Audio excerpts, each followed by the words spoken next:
AITA for telling my SIL that I've had 4 miscarriages when she said I didn't understand her loss.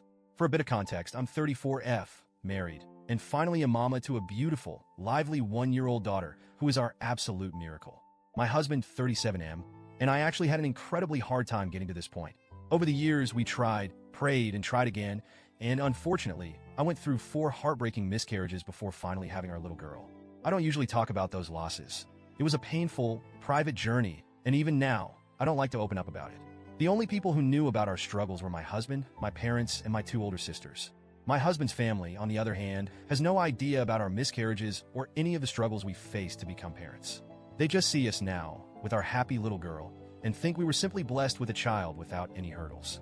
I never corrected that assumption, and honestly, it never felt necessary to open up about it. Until recently. So, here's where things get a bit complicated. My husband's younger sister, 31F, whom we both love, is a bit prone to what I'd call the woe is me mindset.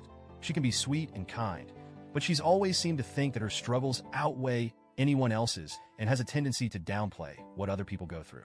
Recently, she and her husband got pregnant, which was wonderful news for the whole family. But, sadly, about a month ago, she experienced a miscarriage. She's been very vocal about it, which is completely her right. I think everyone should cope in whatever way helps them heal.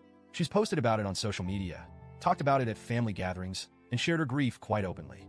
I've done my best to be supportive, reaching out to her, expressing my condolences, and listening when she needs an ear.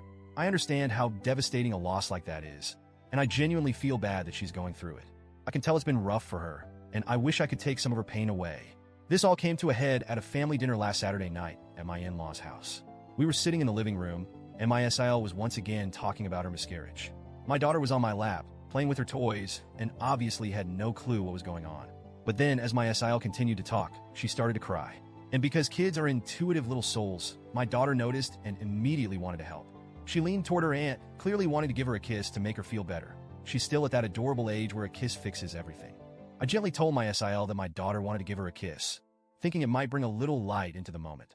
But to my surprise, my SIL snapped, "No," in a harsh tone.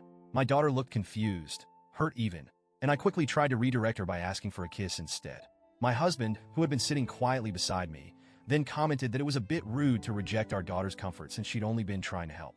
But that's when my SIL turned and said something that shocked me. She said, "It's just hard seeing both of my brothers with their happy, healthy babies when my child is dead." She looked right at my daughter, then at me, and I felt my stomach twist. I understood she was grieving, but that felt like too much. I had never looked at my sisters or brother-in-law's children and felt anything other than joy and gratitude that they were in the world, even while going through my own losses. Her words hurt, but I held back and stayed quiet, hoping the conversation would turn soon.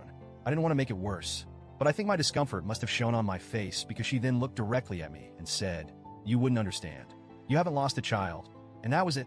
I had been biting my tongue all evening, trying to be understanding, but that statement felt like a slap.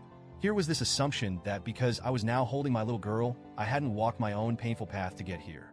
I should have let it go, I know that now, but in the moment, it was like a dam broke. I looked at her and quietly said, "Actually, I do understand. I've had 4 miscarriages." The room went silent. I don't think anyone knew how to react. My MIL, who was incredibly empathetic, walked over and hugged me, whispering that she was so sorry I'd gone through that. My SIL looked completely shocked. She stammered, "Why didn't you ever tell anyone?" And I tried to explain as gently as I could that I'm a private person and that I needed to process it in my own way. I told her it was hard for me to talk about, especially since I didn't want to burden others when everyone is going through their own struggles. Maybe it came across as passive-aggressive, but that was genuinely how I felt. After a while, things seemed to calm down, and we tried to shift the conversation. We finished dinner, stayed a bit longer, and then my husband and I took our daughter home. But then the next day, my husband got a call from his sister. She was upset, claiming that I was trying to compete with her by saying I'd had multiple miscarriages and that I was somehow making her loss about me. She went on to say that my comment about everyone going through things was minimizing her pain. My husband was actually laughing when he relayed her words to me and said she was probably just venting her emotions and would get over it. But I feel genuinely conflicted. On one hand, I know I could have let her assumption slide and just continued to be supportive without bringing up my own experience. I know her pain is still fresh, and maybe I shouldn't have mentioned my miscarriages at all. But on the other hand, I feel like her assumption that I couldn't possibly understand was unfair and hurtful. It almost felt like she thought my experiences didn't matter just because I now have my daughter. So, Reddit, AITA for telling my SIL about my miscarriages? Or should I have just let her believe I didn't understand her pain?